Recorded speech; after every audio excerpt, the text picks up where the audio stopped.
ఎవరి ఆలోచన ఏంది, ఎవరు ఏం చేస్తుండ్రో, ఎవరు ఏ రకంగా వ్యవహరిస్తుండ్రో తెలీదా అధ్యక్ష? అదేవిధంగా అధ్యక్ష ఆర్టీసీ బస్సు మహిళల గురించి వీళ్ళు మాట్లాడుతున్నది, వాళ్ళకు నష్టం జరిగింది, ఆటో డ్రైవర్లని. ఒక ఆయన ఆటో రాముడు కృష్ణానగర్లో మొత్తం సినిమాకి సంబంధించిన వాళ్ళే ఉంటారు. సురభి నాటకాలు వేసేవాళ్ళు, సినిమాలో చిత్రసీమలో ఎక్స్ట్రా క్యారెక్టర్స్ అంటారు, ఏమంటారు వాళ్ళను? ఎక్స్ట్రా అంటే ఎక్స్ట్రా ఆర్టిస్టులు అంటే ఏమంటారు? జూనియర్ ఆర్టిస్టులు కృష్ణానగర్లు ఉంటారు.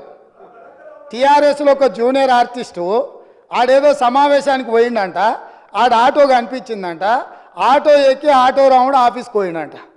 మళ్ళీ దాంట్లో మాత్రము లోపల కెమెరా పెట్టిరు అధ్యక్ష, ఆయన ఎక్కింది దిగింది షూటింగులు చేయడానికి. ఏంది అధ్యక్ష ఈ డ్రామా? ఏంది ఇది?